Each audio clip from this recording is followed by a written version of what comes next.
What's up everyone, my name is Augustine, I work as a cruise ship musician and this YouTube channel is dedicated to anyone who works or wants to work on a cruise ship. So if that's you, make sure you subscribe and you check out my other videos because you're definitely gonna find them interesting. So on today's video I'm gonna talk to you about crew safety drills on cruise ships. The crew drills are very important because that's when the crew has the chance to practice for a real emergency. All ships have to run crew drills often according to SOLAS, which stands for Safety of Life at Sea. They are often run every week or every other week depending on the company. And they can only take place on port days when the ship is in port. They can never take place at sea. And they are nearly always in the morning around 10 a.m. They usually last for about an hour or two, and only after the drill is completed, crew members are allowed to go ashore. On the crew drills, you have to act like you would on a real emergency. So basically there's going to be a simulated incident, usually a fire, which by the way, a fire at sea is much worse than fire on land, because if your house is on fire, well, you can just step out of your house most times and you'll be safe. But if there's a fire on a ship and you're at sea, there's nowhere to go. So that's a lot more serious. So there's always a simulated incident, usually a fire, and the first announcement you'll hear is assessment team go to whatever, let's say deck 3 forward. No action is required at that point, but the assessment team, which is just a very small group of people, would go to this place and assess the situation, see what's actually happening.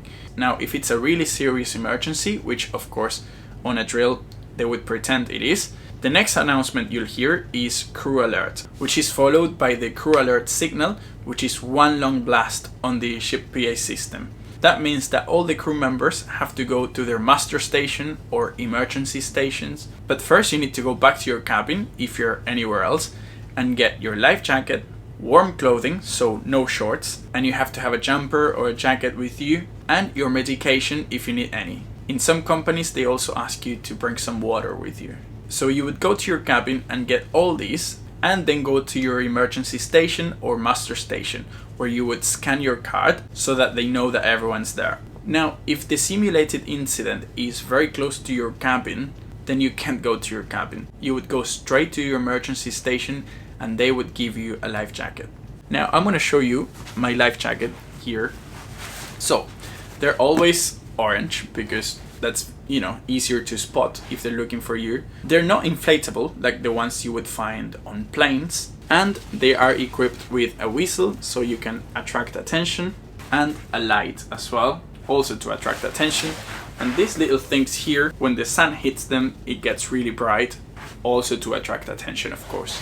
So you would put it on and wrap this strap around you and make sure it's tight and the strap is not hanging, because of course otherwise you or anyone else can trip and fall.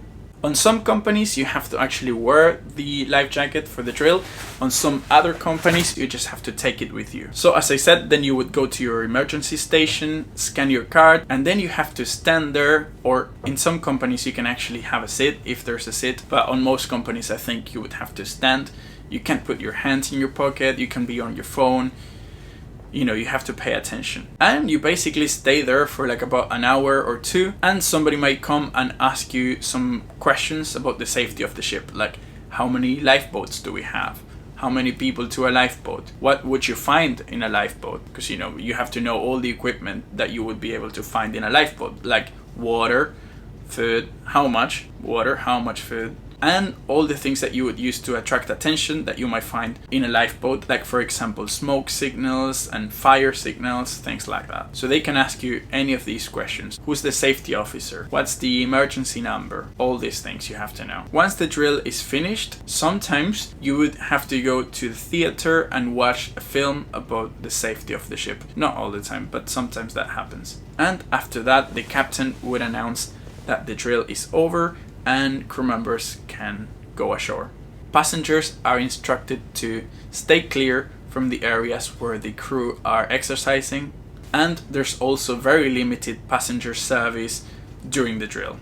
Now, there are other types of drills as well, like for example a bomb drill. So let's say there is a bomb threat. What would happen is the crew would split and everyone would search for the suspicious item in the areas where they work. First of all, in their cabins, but then after that, in the areas where they work. So for example, the entertainment team would search all the entertainment venues. Me as a musician, I would probably have to search the venue where I play. And let's say the production team would search backstage.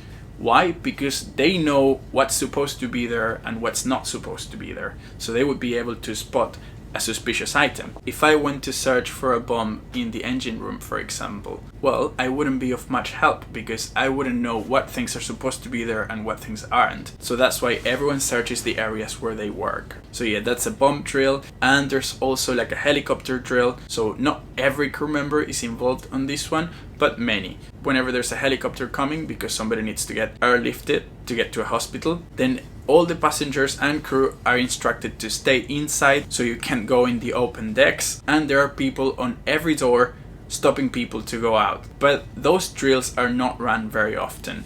The most common one is the one that I described before, which happens, as I said, every week or every other week depending on the company.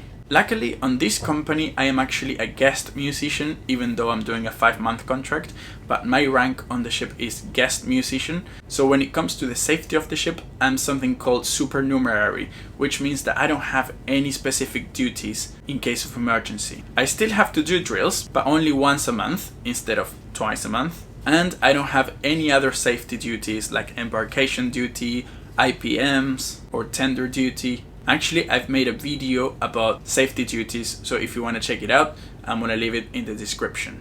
But as I said, I'm very lucky I don't have any of these duties, but it doesn't happen on many companies. That's why I think I'm going to stay on this one because I really like it. So that's pretty much it for now. Thank you so much for watching until the end.